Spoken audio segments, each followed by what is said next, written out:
22 races in 20 different countries, over 4 continents, and almost 1,300 laps raced in over 9 months of action. Ladies and gentlemen, we are finally here. We have our 2021 Formula One World Champion. At least we think we do, at any rate. It is Max Verstappen of Red Bull Racing, who is the 2021 Formula One World Champion. Welcome, everybody, to the Backmarkers F1 Show podcast. We're going to be recapping the 2021 Abu Dhabi Grand Prix today, and also kind of a championship celebration show just to sort of wrap up the race recap podcast of this season. I've been super buzzing and excited to record this podcast ever since the insanity that happened just a couple of days ago on Sunday, and I'm really happy to have Shaker Barty and Tyler McDonald joining me to give their thoughts on what was a wild season finale. Boys, how you doing tonight? Oh man, it's finally over. The drama, everything we've been going on about over this entire season, it all came down to one lap, which may be it's up there with the wildest finishes in F1 history for a world championship. There's a few that come to mind, but I think this one really will stick out there just with how many people were watching, how engaged people were, new F1 fans, old F1 fans, and Max and Lewis supporters who were right at the neck of things throughout the whole race. So what a phenomenal race. I don't think we could have asked for anything more exciting. Yeah, like absolutely unbelievable season overall. The race was absolutely wild. Who would have thought? I think one of us said it's either going to be decided in the first lap or the last lap. None of us said it would be decided in one lap. And I think that pretty much sums up this entire season. And in terms of the race, it was absolutely fantastic and wild and unpredictable, to say the least. Yeah, no, it was really great to see Michael Massey lift the trophy. It was unbelievable. He really Yeah. And really sorry, go ahead, Shaker. I was going to say, you summed it all up. I think that's one of the biggest complaints we had about this entire season was that. So yeah. It was almost in a way a perfect ending, right? Yeah. First race of the season, Bahrain, we had the track limits issue and we were complaining about the FIA. So we've come full circle. Perfect way to finish the season. Yeah, I mean, it's true. It's what can you do though? I think in the end, as controversial as it was, and I know we'll get into the details of things. This is probably the best thing for Formula One in the end, which is very controversial. I know it, and people have split opinions of that, but it's to have a new race winner, Red Bull's Max Verstappen coming in with his first world championship. I mean, he deserved it. Both drivers deserved it. It didn't really matter who won. Both drivers did deserve the title this year. But for Max to have the most race wins and to have the luck go on his side at the end there. And boys, we have to remember, this is a Canadian podcast. This is all thanks to our Canadian man, Nicholas Latifi, who is I'm going to say friend of the show at this point. He's been on a couple of times, and who could have seen that coming at the end for him and Schumacher to be fighting, and the contact between them ends up. It looks like Latifi had a slow puncture coming. I think that's why he got loose. I could be wrong, but that's what it looked like to me. Well, it couldn't be Mazepin. He was out, or Schumacher. So yeah, it's one choice. No, well, and we can bring up it now because Shaker, you sent it to me and brought it to my attention. Possibly the meme or the joke of the year, and I put it on the at TBMF1Show Twitter account. Last 70 years, Chris. Yeah, I think so. And it says, it's captioned, it says, "The Dutch, you remember all those tulips we sent you since World War II?" And then it says, "Canada, when the opportunity arrives, you'll get back your generosity there." So, and that's what it really was, man. I mean, who would have thought? Imagine Nicholas Latifi waking up on the morning of the Abu Dhabi Grand Prix thinking that, hey, I'm going to decide the championship today. I haven't heard any interviews with him either yet. I heard he's in witness protection. I'm pretty sure they're trying. Mercedes is up to something, and we'll find out within a few days what happens with Williams in the end. Yeah, I mean, it's not his fault in the end, really. It's what can he do? The track incident, and I mean, do we want to get into talk about it right now, or should we wait? Well, I was going to ask you guys, I mean, where the hell do you even start on a race like this? I don't know. Yeah, we're all over the place already. Yeah. So All right, we'll try and maybe we'll try and be unlike the FIA and the stewards and try and keep this organized. Yeah. Okay, let's start from the beginning then, and we can get it all that, because obviously that's the big topic we wanted to talk about, anyways. But let's build up to it. Let's we kind of surface it a little bit, and we'll lead up to it. Exactly. So I guess really where we could start off from is lap one, because I think everything after lap one, building up into the final few laps, wasn't really all that significant. So on lap one, of course, you had Max Verstappen starting on the soft tire, Lewis Hamilton on the dirty side of the grid starting on the medium tire, and he was surrounded by a bunch of other soft tire runners, Sergio Perez included. But man, Lewis Hamilton got probably the best start of the entire season, and he really needed it. It's only a 220-meter run down to turn one, and he really aced the start, took the lead on lap one, and then we got our first really contentious moment of the day, which, funny enough, ended up being completely irrelevant at the end of the race. But coming down into turn 6, you had Verstappen and Hamilton going at it once again. Verstappen sends a really late dive bomb down the inside. Lewis Hamilton's forced to take some evasive action. He floors it, goes off track, keeps the position. Verstappen makes the effort to keep the car within the white lines, and they set off further again. And then that's where the FIA and the teams back and forth began.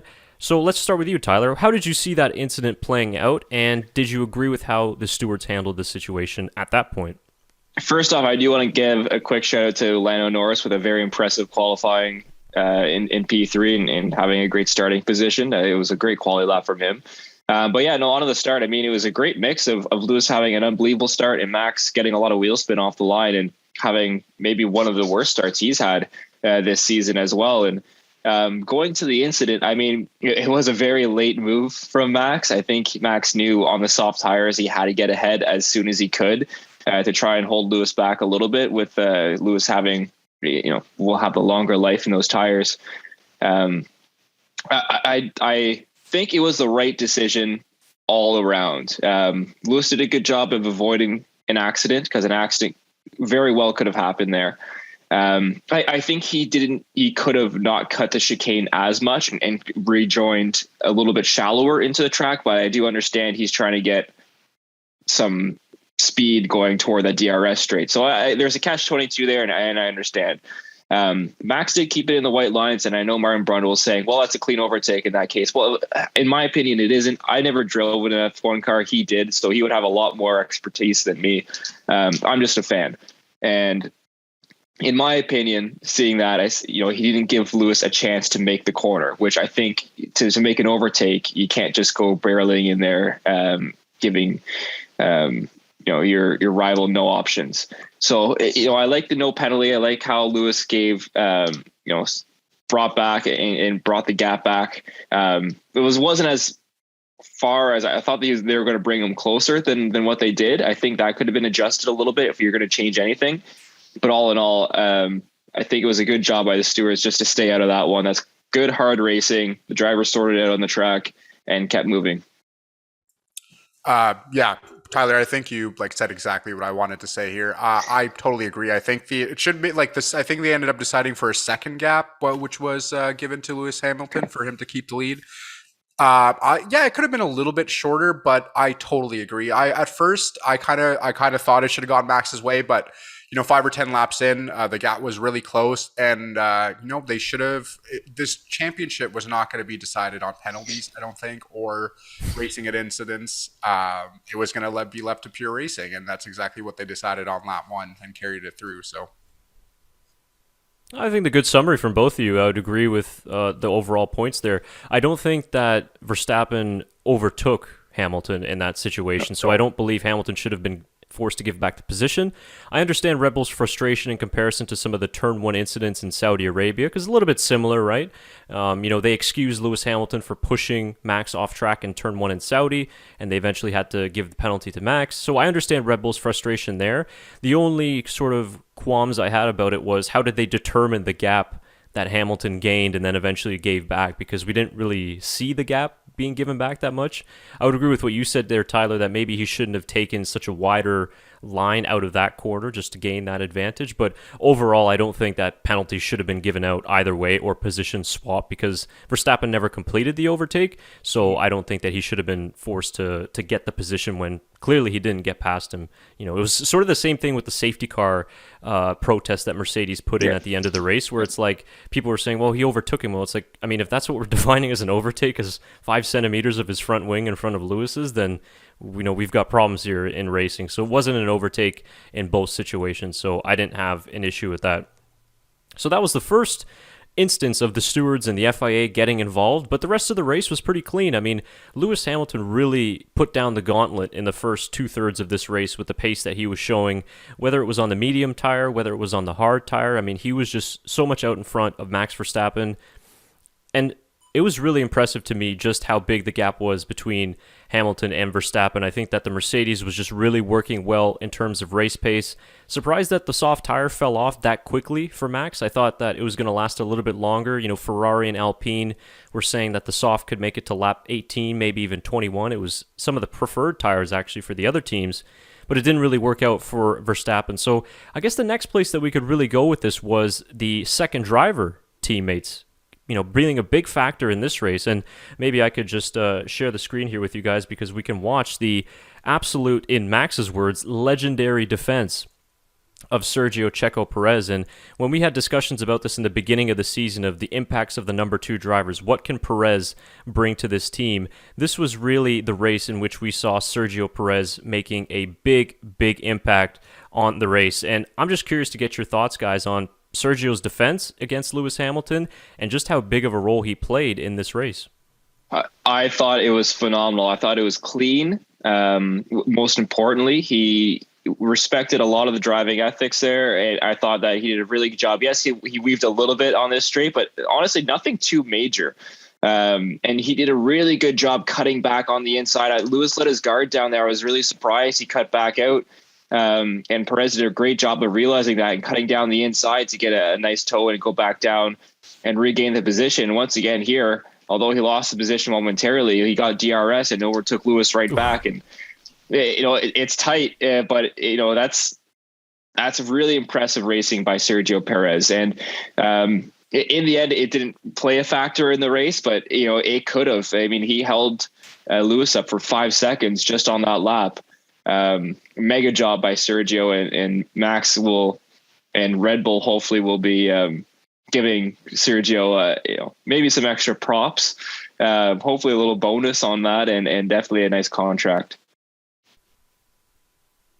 And I think that it was on the next lap that he held him up even. I mean, I was really surprised at how aggressive Hamilton was coming into Sector 1 here. I mean, it was so close to just nicking a front wing. And of course, he trusts Perez because Perez is such a great, clean driver. Probably not going to race him as hard as Max would. But just how close he got to almost being catastrophic at this point going into Turn 1. Just almost nicking a front wing on the exit of 1 going into 2 and 3 here. So I thought that Perez did a fantastic job here playing the team role. Like you said, Tyler, in the end, it didn't really make much of a difference, but I think it was on this lap that he lost almost about 8 seconds, and then I think we can see it in this clip here if we fast forward just a little bit. This shot of just Max coming out of nowhere in the background really gave the Verstappen fans a lot of hope at that point after Hamilton had pulled such a big gap. No, he really did come out of nowhere. All of a sudden on the straight, Max was right behind. I was like, oh, he's right there. He's ready to pounce. And it was a perfect opportunity for Sergio to concede the position here, give Max a toe, and then let Max go through on the next DRS straight. I think it was really well done by Red Bull. Well orchestrated, and big kudos to Sergio. Yeah, I think Teammate of the Year award goes definitely to Sergio Perez. I think this is what we wanted to see in almost, you know, every race from Sergio, to be that teammate, that second team player, you know, to keep up Lewis, to keep up the drivers behind him, to help Max out, to keep that lead. Because I think, you know, if that situation was different, if Max was up ahead and, you know, that fight was going on, Max would have gained that distance that he needed. But, you know, that driving from Perez, we can just see what it's going to provide next year for Red Bull if they want to keep that, you know, that championship, but as well as get that constructors. It's going to play a key factor for sure. That's absolutely right. And it was a shame that Lewis Hamilton's teammate Valtteri Bottas was so far behind in this race, had a poor qualifying, and in the race just really couldn't get stuck in. I think just a quick note on Bottas too, we kind of really saw the difference between Bottas and some of the other, top echelon drivers like Hamilton and Verstappen when he was trying to make his way through the midfield and he was trying to overtake going into turn 9, but you saw just how timid he was. He wasn't able to make more of a dive bomb or make more of a risk, and I understand, I guess he didn't, want to risk anything, but he really didn't have much to lose at that point, and his teammate was out in front all alone with no help, while Max Verstappen had Sergio Perez alongside. Now, we've seen Hamilton and Verstappen be so far ahead this year of pretty much the rest of the field that the number 2 drivers didn't really come into play as much as we would have thought. But still, like you said there, Shaker, next year Perez is going to be big, who is the second year in the team, a little bit more familiar with the surroundings and how the team works, so hopefully he'll be able to have a better year. And a shame that he had to retire the car at the end. He was on for a podium, but he was, Red Bull were worried that his engine was going to fail, and they didn't want to bring out another safety car or something that could get in Max's way. So that was... Is that confirmed? I don't know officially. It's what I've been reading on Twitter. Okay, because I read something else.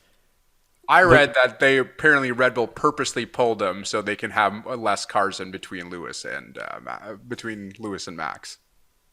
So that's what I'm just making sure if that's confirmed or not. Because he did end up coming back out to finish the race, didn't he, on the last lap? No, he went back into the pits, yeah. Okay. Because I'm not sure. At that time, I think Perez was still behind Verstappen, right? I don't remember off the top of my head where he lined up. Probably just a troll on the internet then.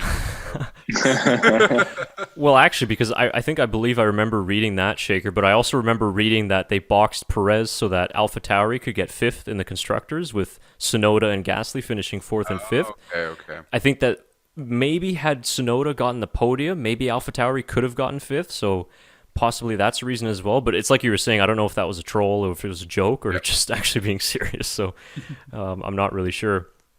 So that was that, and I don't know, in the midpoints of the race there, when we saw, we had the first virtual safety car that came out, I believe it was because of Giovinazzi. We had, unfortunately, Kimi Räikkönen, who had to retire early, which was a perfect scenario for him, but for us, it was pretty disappointing to see him have to bow out like Jenson Button. The only thing he was missing was a yacht to go to, in the middle of the race to go chill on his yacht. That's the only thing that was missing. He should have. Oh, he had plenty. Not maybe as much as Monaco, but there was still quite a few around the Yas Marina Bay there. But unfortunately, he had to retire. But it was, I believe, Giovinazzi, him slowing down, who actually first had to bring out that virtual safety car. And then that's when Red Bull boxed Max for a new set of the hard tires. But even after that got restarted again, Hamilton still had the advantage and pulled out the gap on Max Verstappen. And really, after we got past lap 30, we got past lap 40, a lot of Red Bull fans, a lot of Max Verstappen fans were losing hope because they were looking at it going, there's no way we can win this race off of pure pace. And they even brought Christian Horner on Sky Sports, I believe, with less than 15 laps to go. And you could hear in his voice just how dejected he was.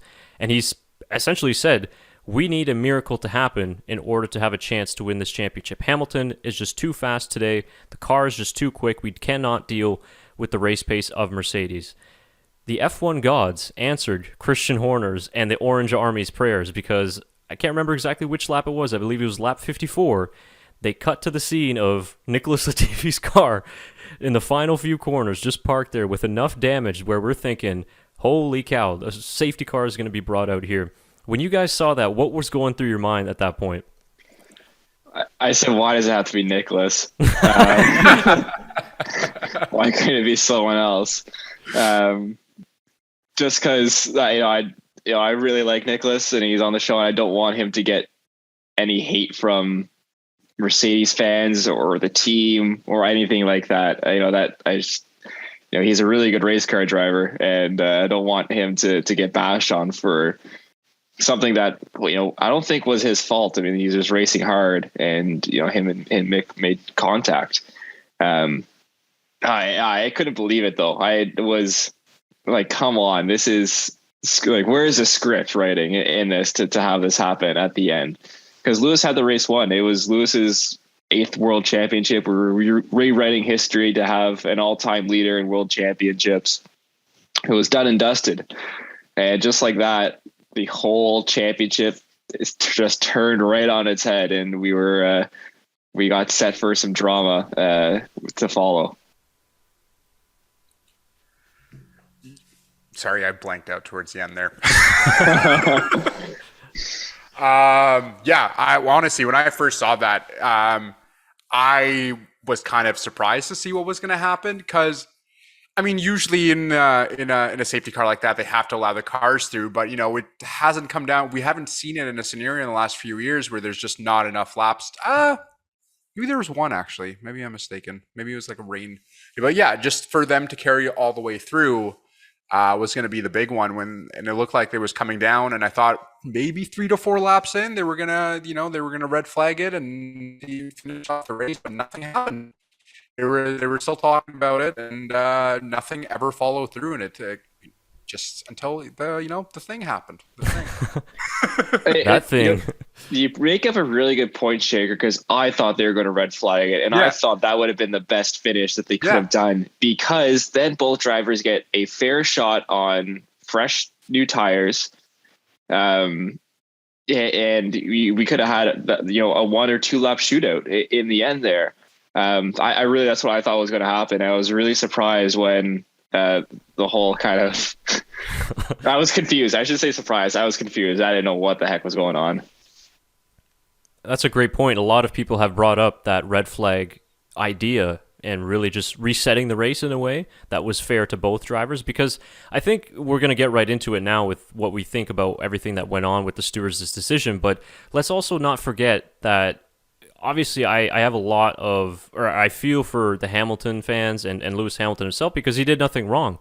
And in that situation, like you said, Tyler, I mean, the championship was his. It was wrapped up, and they both deserve the championship this year. I believe that Max Verstappen was the better driver in 2021, but Lewis Hamilton was the better driver in Abu Dhabi Grand Prix. And they just had a scenario where they went to the last race and both still had a chance to win the race, and Lewis was just far better on Sunday. But when we get into what exactly happened and transpired, it's important to remember that the stewards would have never came into play had this Latifi crash never happened and the safety car never happened. So I also think that in a weird way, the F1 gods or the energy around the world just sort of balanced everything out, because Lewis Hamilton, exceptional driver, very, very talented, but much like a lot of the other elite athletes in different sports, he also gets a lot of fortune and good luck to go his way. I think it's like that old saying of you make your own luck, for example. And I think that Lewis has made his own luck in his career. And you saw his first world championship back in 2008. I mean, just a little bit of luck there with Timo Glock being on the wrong tires and the rain stopping and starting just at the right point.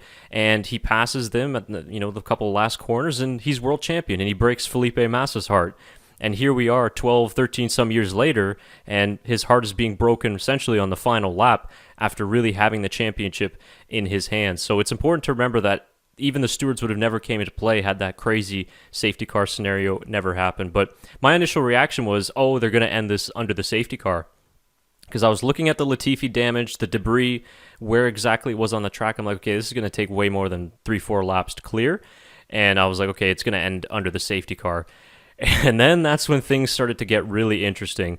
Credit to Red Bull for bringing in Max Verstappen, though, on those pit stops and putting the fresher tires. I think that's where Mercedes are going to be scratching their heads. Maybe they could have boxed Hamilton. They didn't want to give up track position, which I do understand, but that's maybe something that they'll regret looking at in hindsight. And then is when we really get into the dirty section of what exactly happened here. So I'm going to ask you guys first. Well, you got the message in the beginning that the lap cars were not able to overtake. You had about, I think, Fernando and Leclerc and maybe, I think, an Alpine that was behind Lewis Hamilton there. I think Norris was there too. Norris, yeah, and I believe it was Alonso as well. And then you had Verstappen a few cars behind. So they said lap cars are not going to overtake. Christian Horner got on the radio to Michael Massey and is complaining about it. And then we thought, okay, that's probably going to be about it. They're going to end it under the safety car.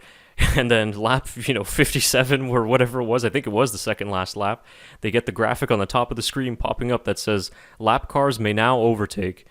I think it was only 4 of them. Only the ones in between. That's right. Yes, thank you. Important to bring that up, that only the 4 lap cars that were in between Hamilton and Verstappen were allowed to overtake. So Tyler, I don't know if you've looked at some of the regulations that are in question, but I'm going to leave the floor to you about what are your thoughts on what transpired? What would you have done differently? Let's hear it.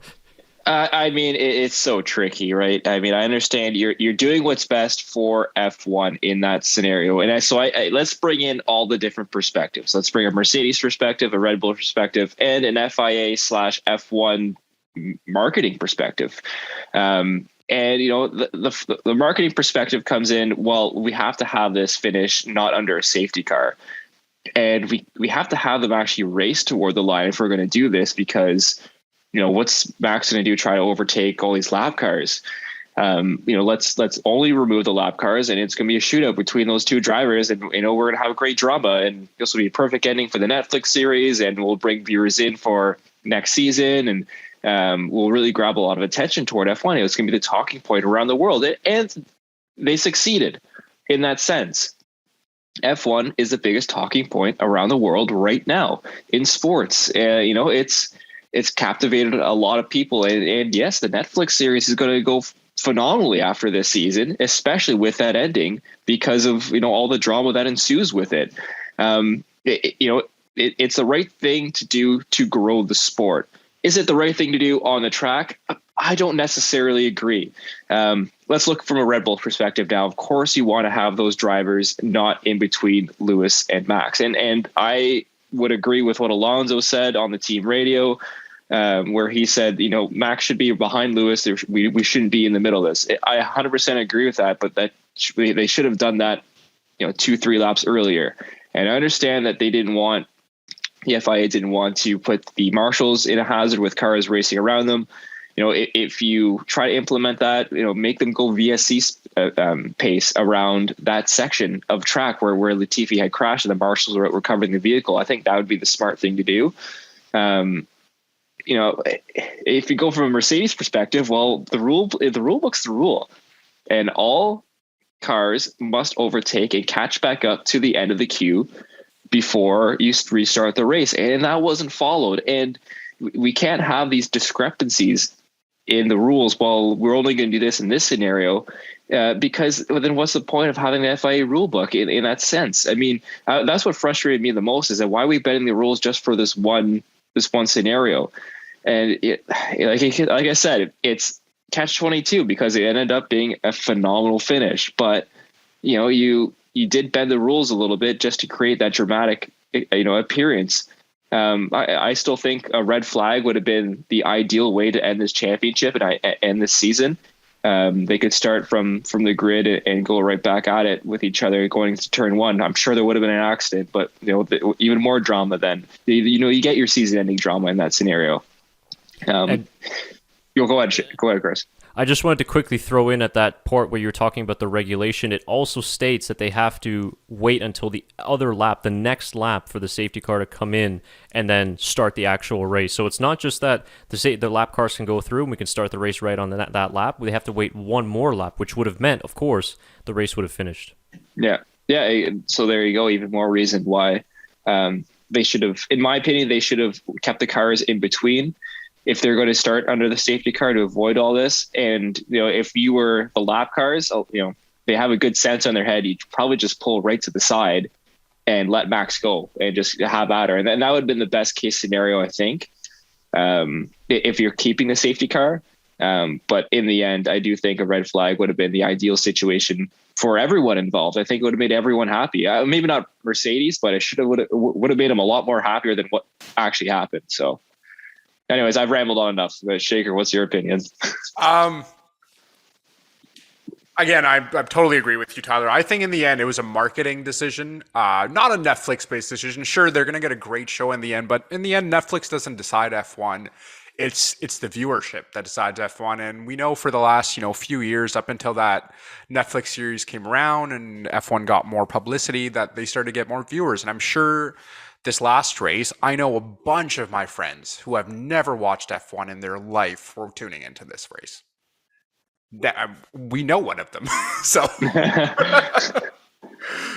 it's crazy. It's the amount of marketing that this last race got. This is the second time in all of F1 history that it's been two racers tied going into the championship. Into the last race, winner takes all. So, yeah, no, I don't agree with bending of the rules, but I think this is a point-in-case scenario that we're probably never going to have again in our living history of F1. I don't think this scenario is going to come around again where we have, there's such a big story here, the 7-time world champion about to become about to have the most world championships in all of F1 to take over Michael Schumacher. Mercedes getting their 8th Constructors Championship. Red Bull, if they ended up having both their drivers winning Constructors for the first time in 10 years, 9 years, them having a world championship and a driver that they believed in since they were 16 years old to bring it home for them. So I think it's the storyline which took this race and this season to a whole nother level, and I'm pretty sure Crofty and the commentator said it best. They have not commentated on a season like this in 25 years of them commentating, in their entire life of commentating and being in F1. They have never commentated on a season that's been so grand, with so much drama, so much action. It's never going to happen again. So, and point in case scenario, that situation is probably never going to happen again because they have worked out now. So, I totally agree that it should have been a red flag called probably in the second or third into that safety car, not 1 lap, 2 laps before the race that they're deciding, hey, maybe we should go into a red flag scenario. And I felt like FIA has been like this all season. Point in case, again, in the first lap of the race, when they said there was no investigation necessary for like 2 laps, and then they decided there is going to be an investigation. Everything's just going to play out. So it's such a huge season is all I have to say. So. And it's so hard to know what Michael Massey's intention was of trying to restart the race. Like you said, Tyler, was it a business decision and not a sporting decision where we want the show, we want the final lap? And people keep saying that all throughout the weekend, like, oh, you couldn't write this. If Hollywood brought you a script like this, you'd say, get out of here, that's ridiculous.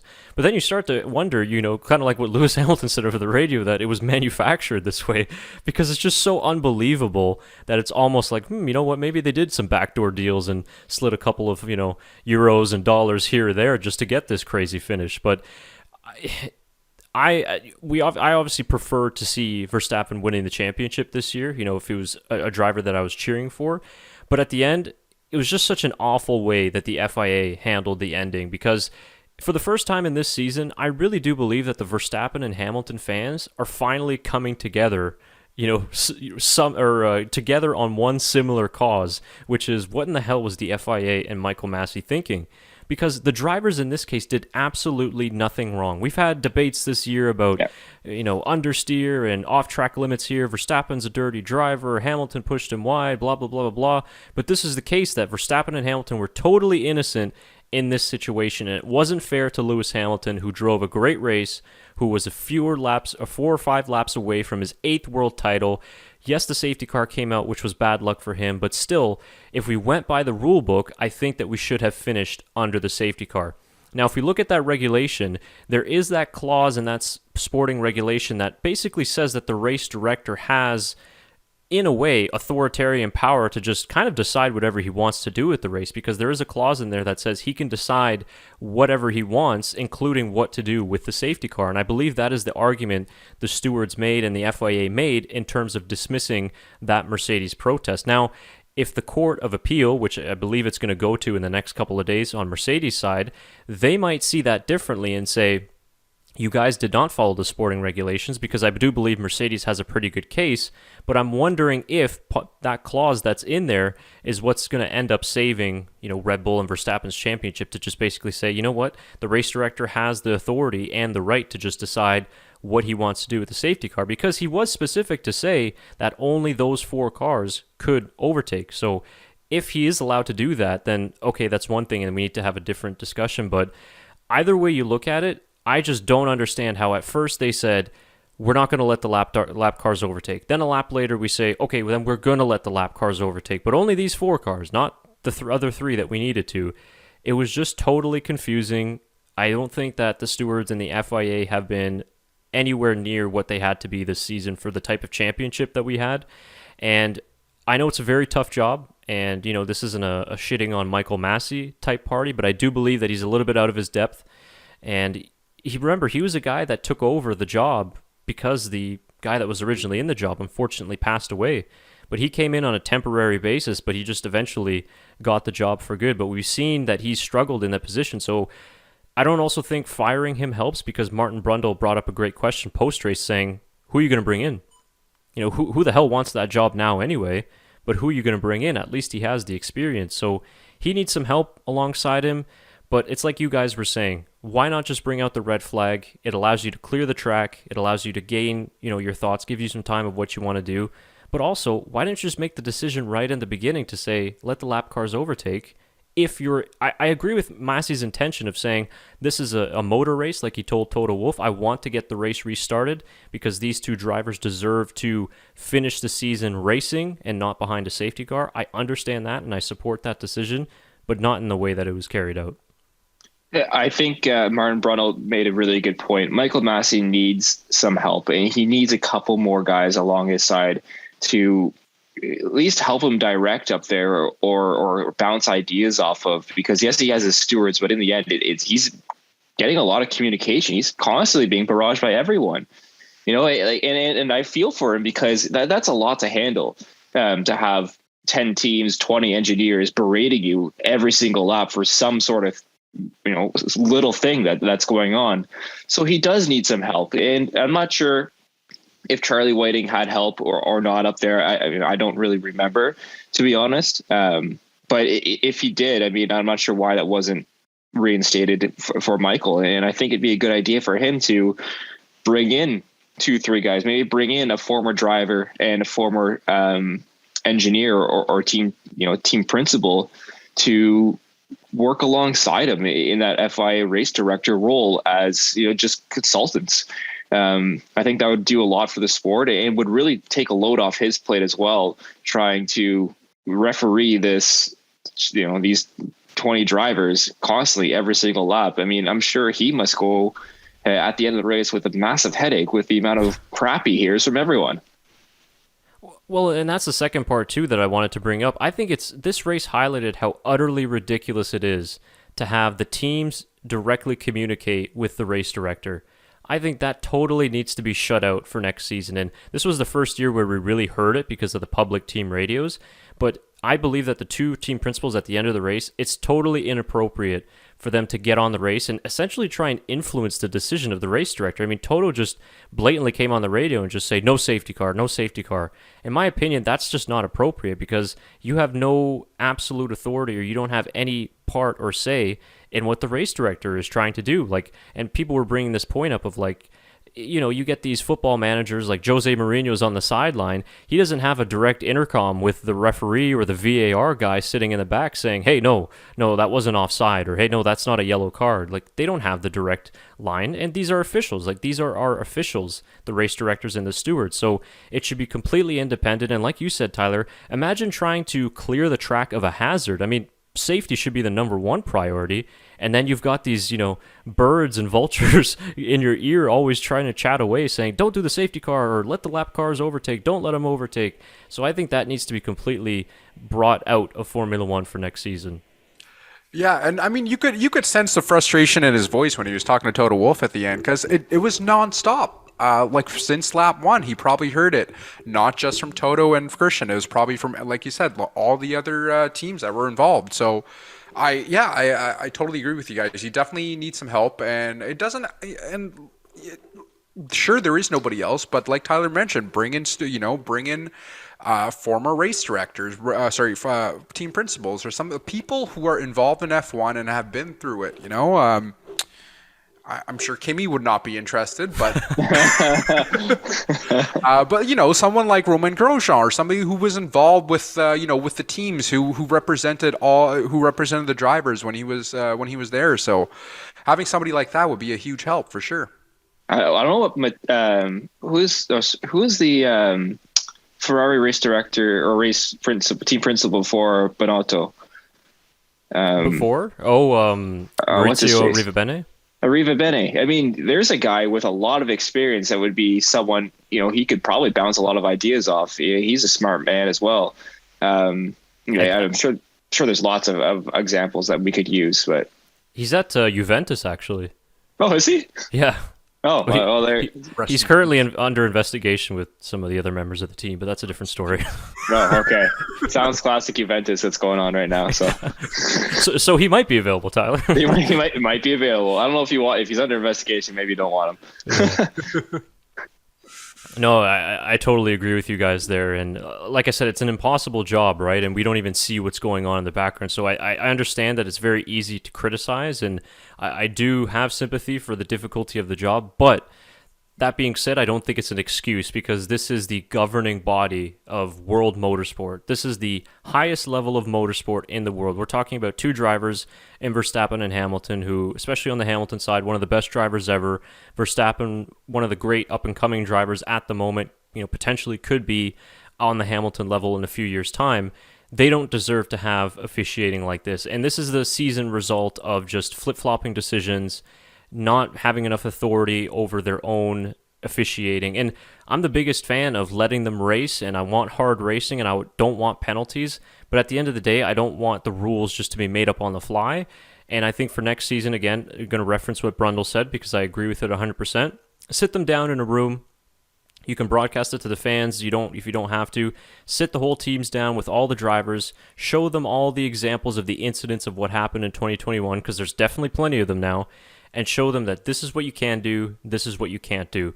We're going to change some things on the circuits. We're going to put gravel here. We're going to put grass there. So if you guys want to force another driver off track, it's going to be a clear penalty. Or if you want to go off track, well, you're going to potentially spin or end up in the barrier. So they really need to assess the rule book here, change some of the language. I mean, it's like 100 pages long anyway. So change it a little bit, simplify it, make it easy to understand, make it clear to the teams and the drivers. And as soon as the drivers know exactly what they can and can't do, then we can go forward. It's like fighting. I bring this up because there was obviously a big UFC card on Saturday night.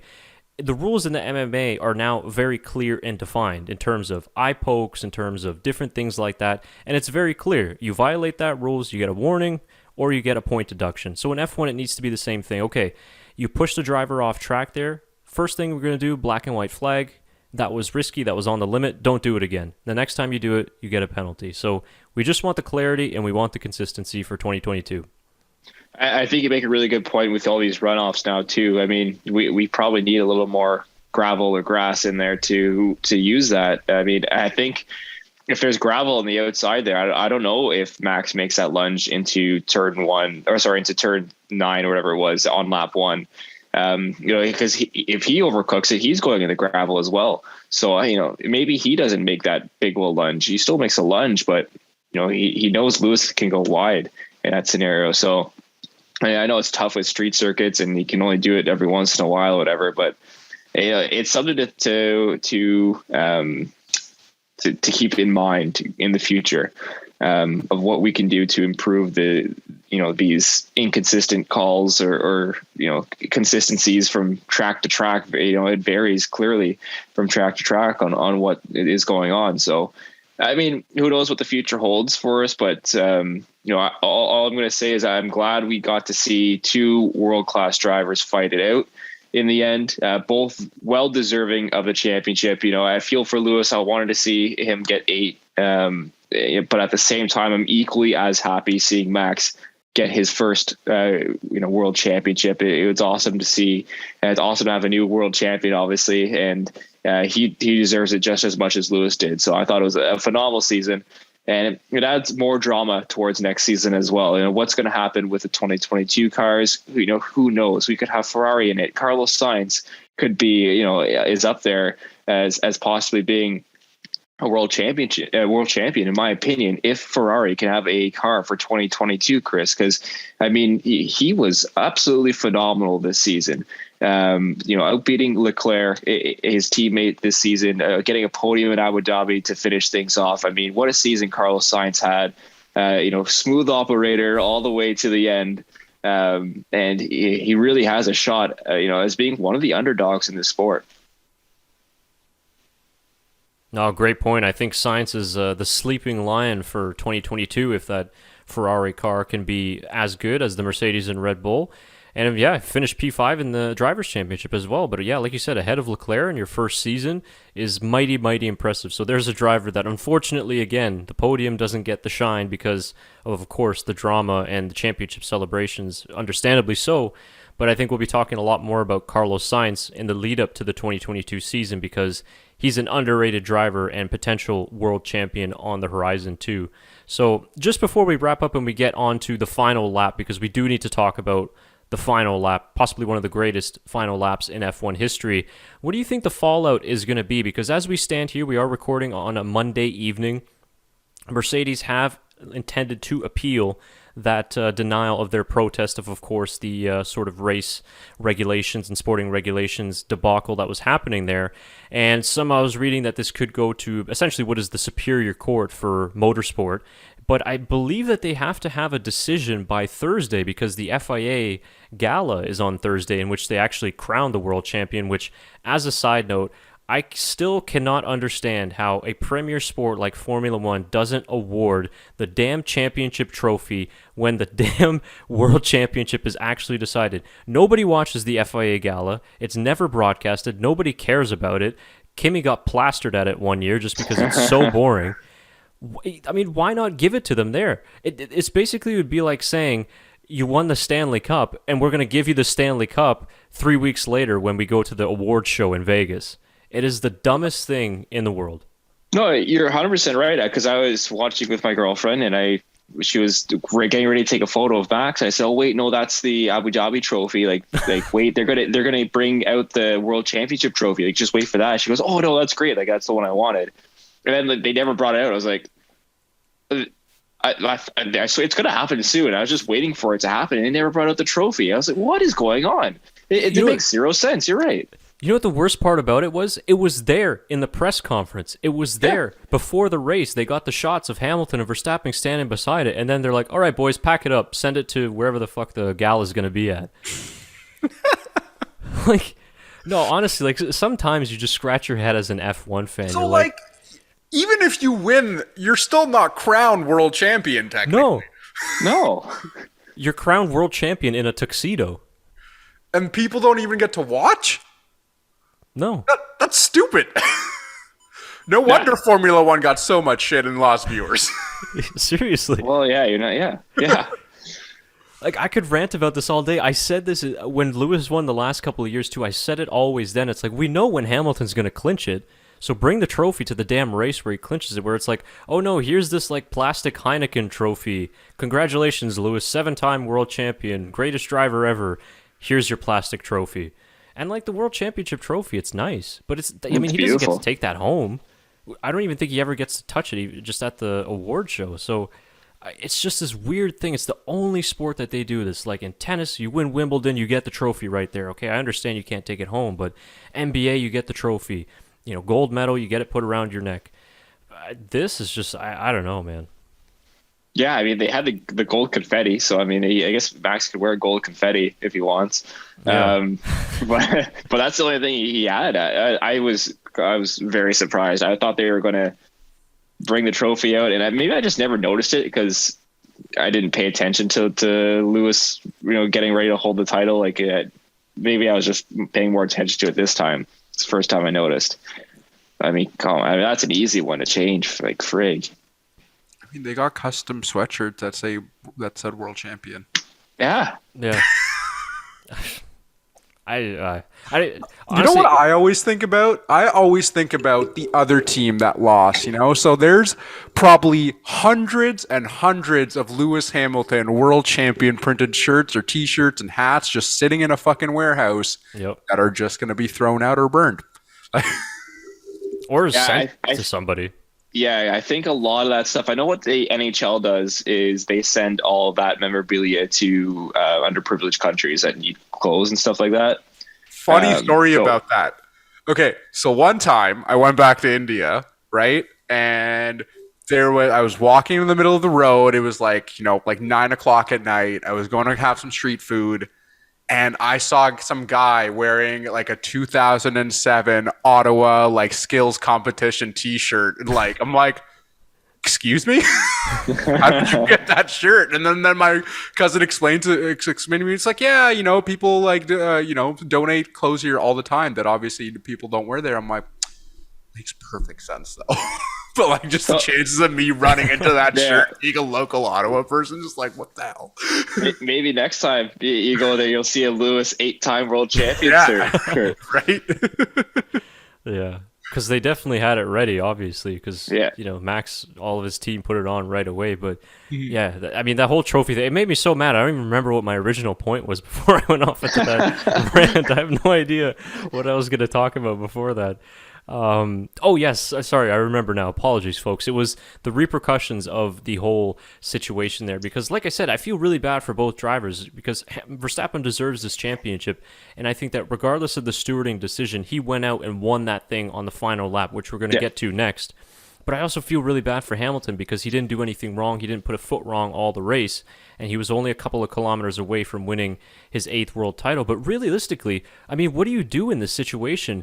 What we saw in the protest on Sunday, but even if you go to a court appeal, I mean, in a way, I almost want to say it doesn't even seem right that they would reverse the decision, right? Because what are you going to do, right? They couldn't. You can't. You can't go back on a decision you like messed up 3 times before you can. Yes. And the fact that they can't go back on it. They can't go back on that decision. They lost it on Toto. Like, I mean, what are you going to go tell Max? Like, hey, Max, we're really sorry. You're actually not the world champion. I know you got drunk for 2 weeks straight. Like, but now go, like, drink yourself to depression. Like, this, I don't think they can do that. That's something, like, is the people are reaching for. It's not going to happen. You want to see the Netherlands riot? Do that. Do that. Good luck. I don't think you might get them to protest the Dutch Grand Prix if that happens. Yeah. I don't blame them if they did. Like, you can't reverse decision at this point. I agree with you, Shaker, 100%. And I also think an argument Red Bull could make is that how are you going to decide the race on countback, right? Because the race never finished under that safety car period, so you'd have to go back to lap 57 to where we were still under a safety car period. So you still have one more lap to complete. So how are they going to go back on their decision and say, okay, we're going to cut the race off at lap 57? I think that would be an argument that Red Bull can make to say, well, wait a minute, you can't reverse this decision because we've already finished the race. And if they can do that, what stopped them from adding 3 more laps to the end of the safety car to let them race more? Like if they can cut a lap, why can't they add 3 laps? So, yeah, that's a good point. I just see it's really a lose-lose situation, and like I said, I think it would be heartbreaking for Max Verstappen for sure if it were to come to that. I don't know if Lewis Hamilton wants to win this way. I believe Toto Wolff and Mercedes don't care, and they'll win any way they want because they were ready to go on Sunday with the lawyer that they had. I don't know if they brought the lawyer personally. That was what I was reading, that they had. It's called a barrister in UK terms, which is another word for a really fancy lawyer, that they already brought him to the race. So I don't know if that's true or not, but it's going to be really interesting. I think it's going to be decided within the next couple of days, though, with that FIA prize gala on the horizon. But I would see it very, very difficult to reverse that decision, like you guys said, because you're going to do the confetti all over again, the trophy, the presentations. I mean, in the lawyer's office. in the lawyer's office, yeah. But it's just it's such a clusterfuck from the FIA that they almost just have to essentially brush it under the rug and just everybody move on. Yep. Go ahead, Shaker. I was going to say, I'm kind of like, it was Lewis Hamilton's race to win, but I'm kind of happy that Lewis Hamilton didn't win his 8th world champion in a safety car. I genuinely feel like Lewis Hamilton is going to, if and when he does win that 8th world championship, he's going to win it on his own terms, racing in the end. So yeah, exactly. I don't think he wants to win it from a court either. Like if I were to win my 8th, that's it's not how I would want to win a world championship. Like, you 100% probably deserve to win. But at the same time, I mean, it's racing. Like, stuff like this is going to happen. You got to be good to be lucky and lucky to be good. That's the classic saying. And in this case, Max was, he finally got the luck to go his way. I was racing in the end. Yeah. I mean, there's luck and then there's racing, right? And we've said it about Lewis Hamilton. He's got both, and that what makes him a world champion. Max got the luck, and he had the racing in that last lap to win the world championship. So as much as I didn't want to see it go down to one lap, I'm kind of glad it did, because it made a really interesting, race and lap in the end. So. Yeah, my final thoughts on it is, and Hamilton was of course a great sportsman afterwards too, coming out to give Verstappen a hug and congratulate him, which must have been just such a tough moment at that point. Just really, I guess, utter confusion and devastation at just what just happened. But as all great athletes do, and we see this even in the fight game too, heated rivalries. But when it's finished, when the gloves are off or the cars are parked, then we can kind of embrace just a little bit. And maybe they still don't like each other. They're probably not going to be hanging out in the off season, but the respect is there, which is really, really great to see. So I enjoyed seeing that. But I think that on Hamilton's part, and Max I think brought this up in an interview, a few days might go by if this appeal doesn't go through, and as the weeks go by, he'll kind of chalk that up to like what Shaker was saying, which is like, that's racing. That's just how it goes. And he's had a full career's worth of luck go his way and success as well. He's got 7 world titles. I think it's a little easier for him to take this than if it would have happened to Max, who doesn't have any world championships before that point. And I would just kind of compare it almost to, a tennis reference to Wimbledon 2019. It was Federer and Djokovic going at it in a 5-set thriller. And, Federer, of course, at that time, I believe he was 38 or 37, something like that, versus Djokovic, a little bit younger, still in his prime. And Federer was leading, and he had 2 match points to grab his 21st major. It would have been historic, the best win of his career. It was going to be amazing. 2 match points got erased, and he ended up going on to lose the final. And he kind of had the same thoughts afterward, which is like, this is devastating. This is absolutely heartbreaking, but I've got to look at the big picture of my career and say, there were days when things went my way, and that enabled me to be as successful as I am. So that's just sport. So I think that's where Hamilton's going to look at it at the end of the day.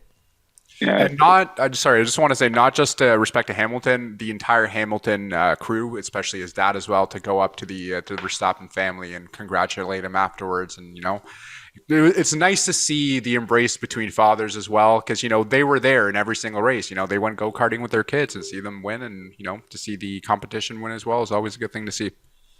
Yeah, I was about to mention that, Shaker. That's my favorite part of the post-race scenario was Hamilton's dad going up to Verstappen's dad and having that embrace. Yeah. I thought that showed a lot of respect from the father figures, and in the end, we always look up to our fathers, or our parents, I should say, but in this case, the fathers who are embracing. And I know you have it here, Chris, just the moment that they embraced. Yeah, and that's a great point too. It's, I think, what everybody can relate to. And of course, I think we all tried athletic careers at one point, and we all miserably failed. That's why we're talking here on a podcast and not, driving ourselves or being out on the field. But we all had, it was mostly like, for us being as men, our fathers being the influence on our sporting events and supporting us and driving us to the practices and being there as well. So we can understand the sense of that, where it's like, we never accomplished anything near what Verstappen or Hamilton accomplished, but you understand that connection there. So seeing Anthony Hamilton and Jos Verstappen come together there, it's a big day for them, right? Because they're as much of a part as their son's success as their sons themselves. So, it's a great story between Jos and Max. Of course, Jos had a decent Formula One career himself, but he never achieved the levels that he wanted to, and he really set out the goal to make Max a world champion, and he really accomplished it as well. So, yeah, this was a very, very cool moment. I agree with you guys. I'm sure Max was living up the dream of meeting Michael Schumacher as a kid and finally becoming a world champion today. So, right, yeah. I think Michael, he said too, like he always, I think it was his post game or post race interview where he said, he always dreamed of being an F1 driver, but he still like it's to be an F1 world champion is crazy or something like that along those lines. Yeah, for sure. Well, let us know in the comments what you guys thought of the whole safety car debacle and the FIA decision. What would you have done differently, and what would you like to see changed for the future? So, we just wanted to wrap up that little discussion there. But we do have to move on to, of course, what actually happened on the track afterwards, which was the unbelievable lap 58 that we got between Max Verstappen and Lewis Hamilton. I mean, think about that. 1,200 or so laps covered across the season, 22 races, thousands of kilometers driven, and it came down to one final lap, 3 point whatever kilometers, or excuse me, I think it was 5.2 kilometers, and then to decide the championship. And really, I remember as soon as they got the lap cars through and you saw Max and Lewis behind or right next to each other, I think everybody got on the edge of their seats and you're like, holy shit, here we go. My dog was sitting on my lap, and I literally stood up, and I'm like, "Oh my god!" And she lost her shit because I was screaming. So, really interesting. Oh, it was, man. I mean, it was just such an insane scenario, and we're gonna maybe just talk through it here. This is the, of course, we got the top here of the on-track action and the Red Bull pit wall or the Red Bull garage actually reacting to it. And just a side note, I thought, I was gonna say, did anybody else think Max was gonna win as soon as it came down to this? 100%. I thought with the tires. Like, there was no doubt in my mind that Max wasn't winning on this last lap. I will say I was surprised Lewis took off as early as he did. I thought he was going to take off just exiting the final turn.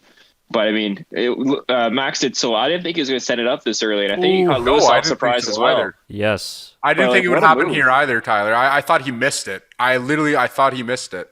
It was an unbelievable move. I mean, we do have to give Max credit here. This is an unbelievable racer's move to go up the inside, keep it on track. A very clean, fair move, coming down to everything we've had. This is a clean racing move up the inside, beats Lewis, and it was an overtake that we'll see forever. Yeah, and we also have to remember that there was no DRS zone or anything active, and it was just pure, racing line that he followed there to get behind Lewis and just overtake him. Nothing tech-related whatsoever. Yeah, it was. I just wanted to show. I don't know. Can you guys see this? Yeah. This video here, the track angle. Yep. Okay. Yeah. Okay, this is cool. I really wanted to show this because I found it just browsing YouTube last night at like 3 o'clock in the morning. But yeah, this is the fan angle or the track angle of the overtake going into turn 6. And man, you just get such a sense of the speed. I mean, it's crazy. This was insane. I watched this video too. I mean, craziness. Wow. Yeah, just really tucked up in that slipstream. And this is the definition of full send. Oh, and to have that angle and perspective is pretty cool. I mean, I wish I was in those seats. You bought the best seats in the house and you didn't even know it at that point, right?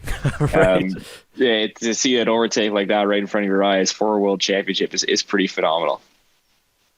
No, it absolutely is. And maybe we can just go through that overtake a little bit more because I was saying this too post-race that, lost in the shuffle and everything and the controversy, just setting that aside for a minute, Verstappen still had to go out and win this race and make those moves to get the championship. I know he was on fresher tires, but still, trying to overtake Lewis Hamilton is probably one of the hardest things that you can do. And I didn't look at Hamilton's onboard, but I think that you guys are spot on that Hamilton did not expect this because I think that whether Max was consciously thinking, I'm going to make the move here, I think that he absolutely surprised Hamilton because he didn't want to allow Hamilton an opportunity to strategically position his car to block the overtake or potentially, have them making contact to where the stewards are going to get involved again. And you just kind of see the move. I wanted to just bring this up here as you get past here turn 5 and you see the way he kind of just tucks behind Lewis there. I think at that point Lewis is thinking, okay, I'm good for this corner, I'm going to get ready for turn 6, and then Max just right at the last second as he gets onto the brakes is just sending it down the inside. And I just thought it was easily move of his career, really. 100%. And Lewis is on board. I mean, he countersteers because he's like, oh geez, he did not expect Max to be there. So just a beautiful surprise move by Max. And he did a really good job defending here as well because Lewis did have slipstream and was coming down hard on him. Not necessarily on this DRS straight or this straight because there was no DRS available, but on the next straight as well, just tucked it right on the inside and made Lewis go on the outside. This is where the Verstappen fans almost had a few mini strokes because the run that Hamilton got here in the slipstream was insane, but look at how close they get to touching. All right, it was perfect defensive driving for Max.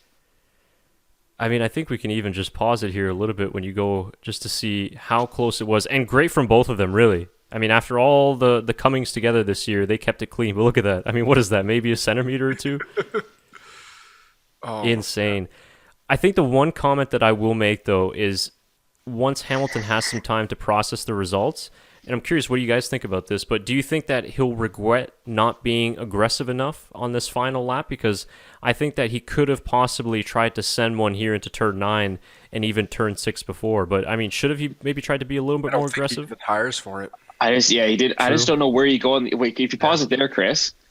Oh, sorry. Can you go like 2 seconds before that?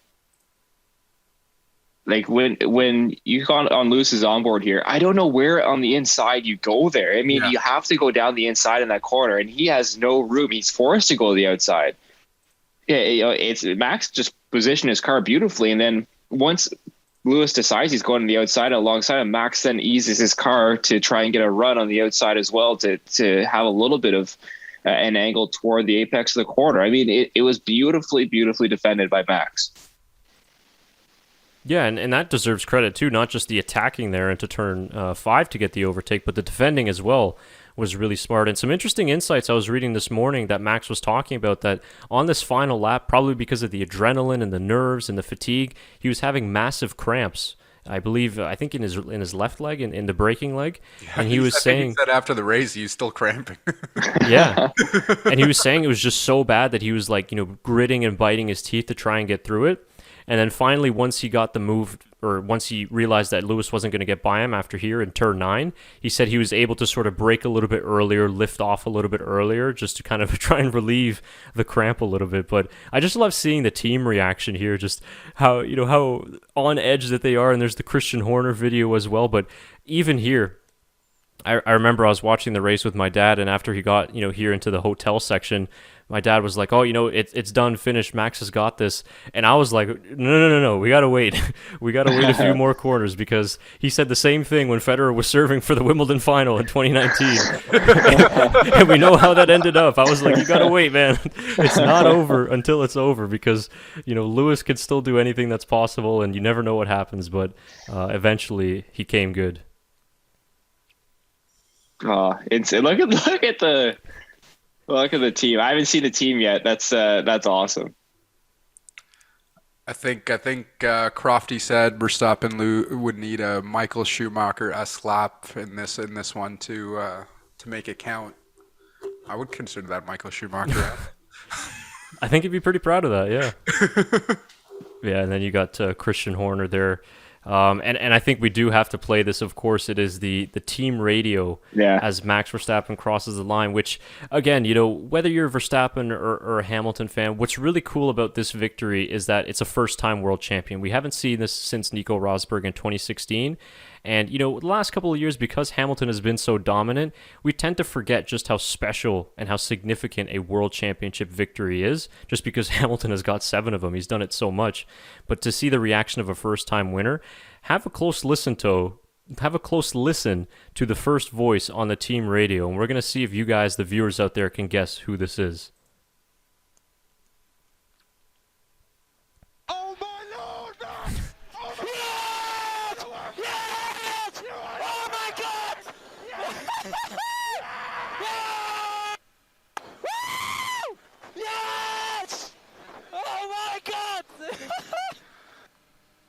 Is that his dad? Nope. Guess again. I know who it is, so I can't guess. Yeah. Is that Christian Horner? He just sounds like super messed up. Christian Horner is the next voice coming up, which we'll the next voice coming up. I have no idea. Is it Alex? Yes. No? Yes, it is. Okay. It is Alex Albon. First time I heard it, I thought it was Giampiero Lambiase, his race engineer. I'm like, damn, I've never heard GP so animated. He's always so cool, like assassin-like, very quiet. But I mean, this is Alex Albon, first one on the radio to congratulate Max. Oh my Lord, Max! Oh my And it is legendary. Yeah.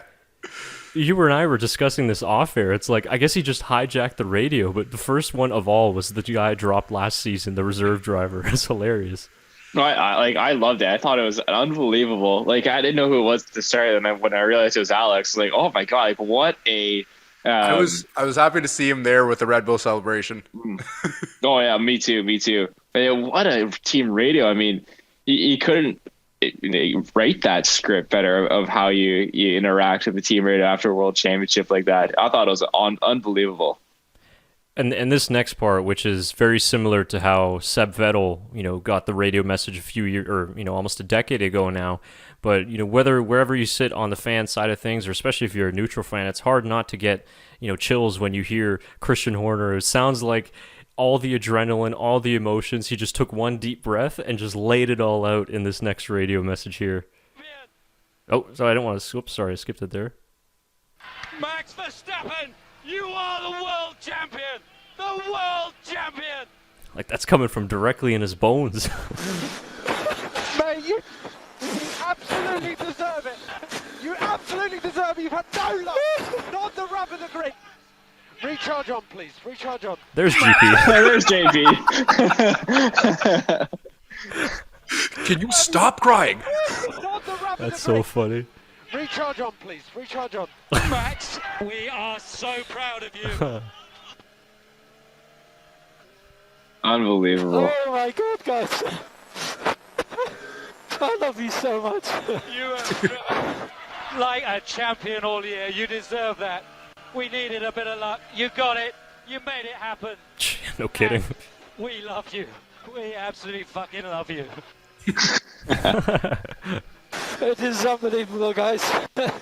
Can we do this for another 10, 50 years together? Right, honestly. I think GP was crying, actually. That's why we didn't really hear much of him. That last radio message really piqued my interest when I first heard it. Can we do this for another 10, 15 years, honestly? We heard rumors last year about the whole contract with if Red Bull doesn't get a win, Max has an ability to go to Mercedes. It's not happening now. It's not happening now. I can guarantee you that. It's not happening now. But it is interesting how he is now absolutely committed to this Red Bull team. And I could see him not leaving for his whole career. I mean, who knows what happens down the line in 10 years? I mean, maybe Red Bull's not even a team in 10 years. We have no idea what's going on. But it is pretty cool to see him kind of relay that radio message as well. Just how in tune he is with the Red Bull team.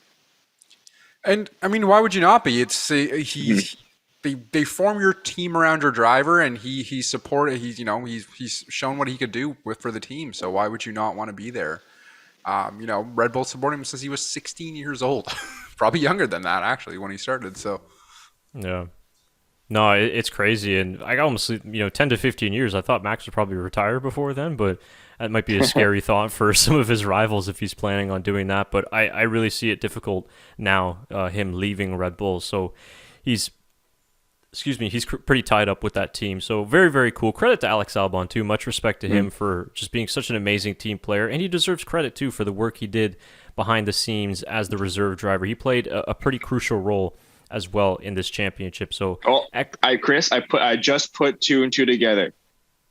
Alex Albon going to Williams next year. We saw. I'm gonna put it out in the universe. No, I'm just kidding. we saw the Williams crash. No. No, rumor has it that the reason why Latifi crashed is because he wanted to put it to Toto Wolff that he put the wrong Williams driver at Mercedes. So he taught him a lesson there in the end. That's what you get, Toto. Yeah, put me in the car. Yeah, so that was a really cool team radio moment. One that will go down legendary. I just wanted to quickly show this. Hopefully we won't get any copyright tags in here, but this was actually from a watch party in Mumbai, India. Again, This was just being recommended to me, and it's just really cool just to see how many people love and watch Formula One around the world. Everybody just going crazy watching the final lap as well. I guess there's a lot of Verstappen fans in India as well, so they were really happy with the result. I'll just skip ahead here to the end when he crosses the line. Seems like a pretty sweet watch party, though. Seems great. A great party over there. I don't know what time it would have been in Mumbai at that time. I think probably later in the evening. Yeah, it would have been probably overnight at some point. Yeah, so it's pretty crazy. That's just awesome to see. It's nice to see F1 being so popular there. One more thing that I wanted to show. Oh yeah, it was this one. This was, I'm assuming, again, F1 portrayed by Top Gear, one of the best Twitter accounts on there, and they brought an absolute brilliant one. I'm sure this was Verstappen fans and just really all of Netherlands heading into work this morning.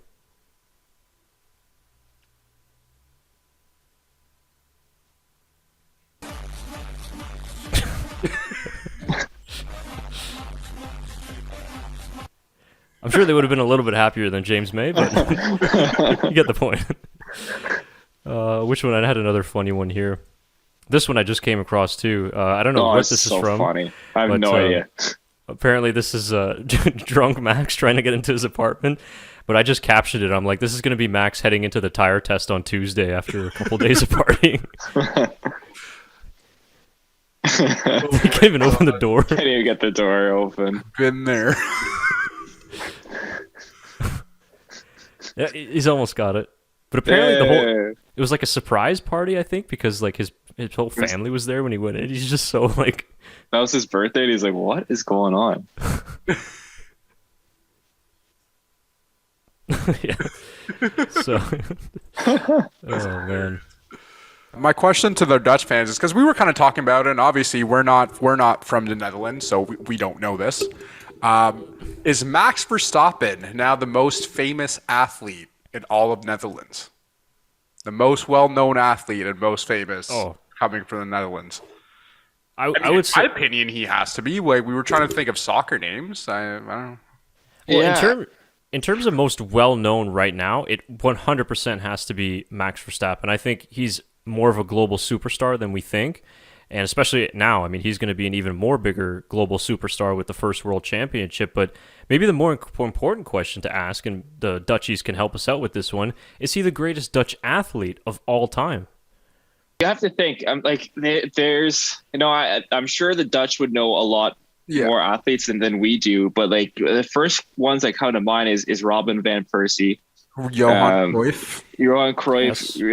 Roy Hullet, Arjen Robben. Hullet, I think, would be, to me, maybe the most successful, most popular. But I'm not Dutch. I don't know. I mean, in my opinion, look on the outside, Max has to be the number one, maybe Dutch celebrity ever. I don't know. We're not too sure. So if you guys want to post in the comments, and if there's other people that we're not aware about, I mean, I'd be very interested to know, because I mean, like for Canada, it's Wayne Gretzky. Like, it's a very obvious choice. We know. So, like, does Netherlands know?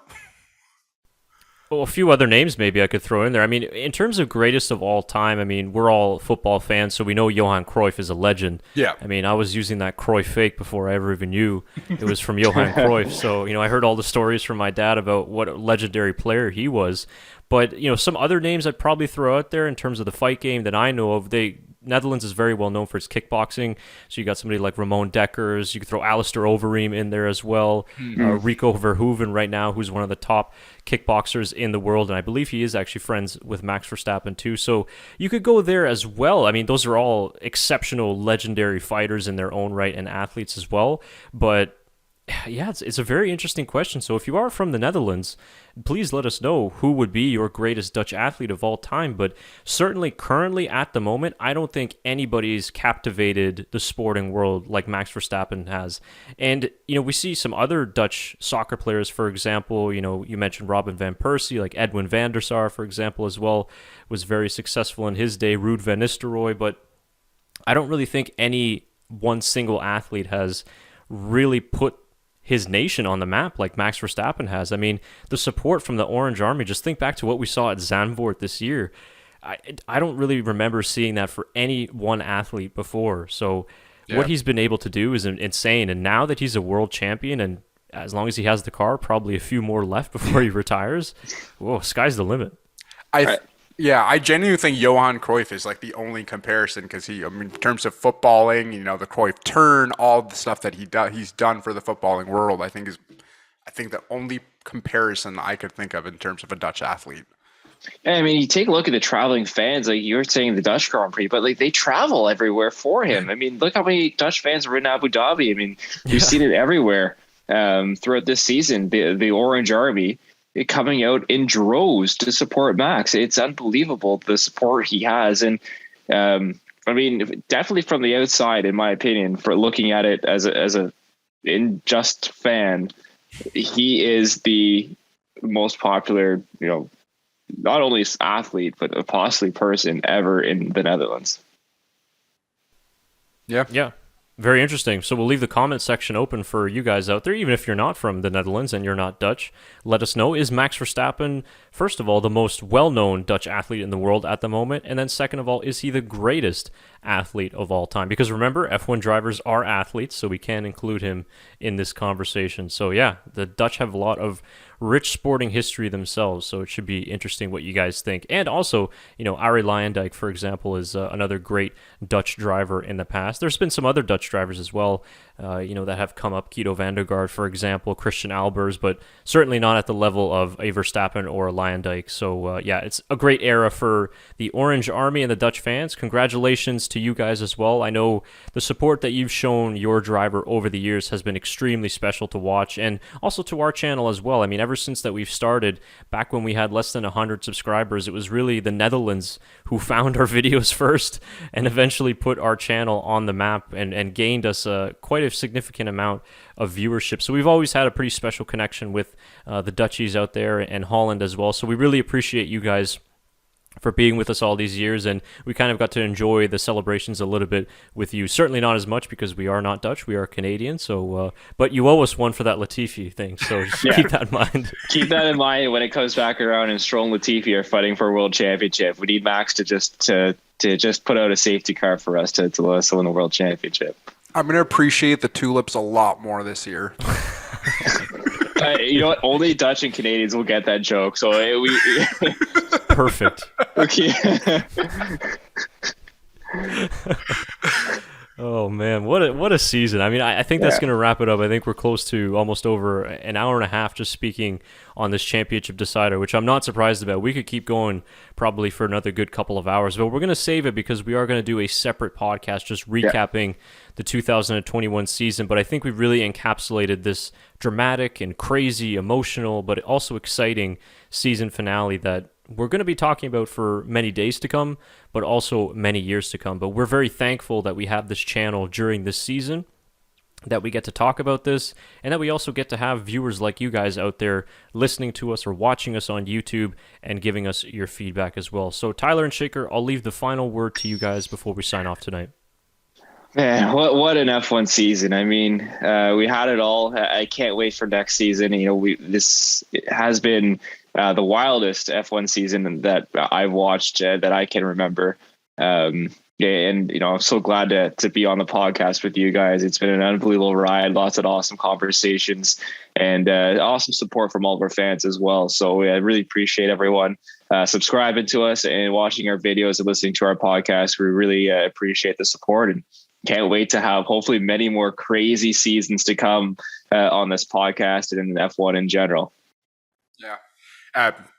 First of all, thank you to our fans. First of all, we wouldn't do with this if people didn't watch it. And with last year and a half and COVID and us, going to Zoom and doing these podcasts, you guys have still been there supporting. Chris is putting out all the side stuff, and we're working really hard the last year. So it's been a really good year for us, and having everybody watch along and enjoy F1 as much as we do, and especially in this thrilling season that we're probably never going to see again. So yeah, just enjoy it. Who knows what happens in the next few days and what happens next year for the 2022 season, new rules.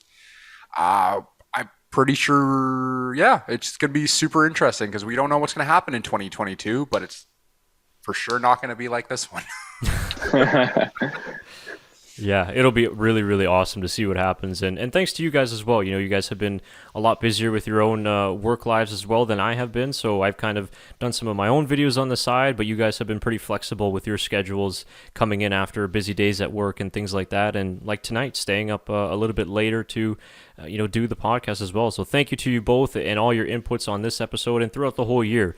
It's been really fun doing the podcast, and we've made it work. However, we've made it work, and we've been doing that for the last 4 or 5 years now. So we're going to keep going much farther, keep pushing, as the world champion would say. So That's going to do it for this episode of the Backmarkers F1 Show podcast. If you've made it this far, we really appreciate you listening or watching on YouTube. We are not done for 2021, though, because we're still going to have our season recap, which is probably going to come out in the next week or two.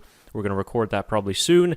And then we've also got some other videos that are going to be coming out, maybe just some opinion pieces looking back on the 2021 season on more than just the drivers out at the front. You know, maybe some videos on Carlos Sainz, maybe some of the videos on the rookies. And then we'll take some time off during Christmas, and we'll be back in the new year, ready to push on for the 2022 season. So until then, subscribe to us on YouTube. Hit that like on that podcast player as well if you enjoyed it, and make sure to stay with us on social media at TBMF1Show for all the latest updates. For Tyler McDonald, Shaker Barty, I'm Chris Cato. For the final race recap of 2021, it is bye for now. Thank you very much, everyone.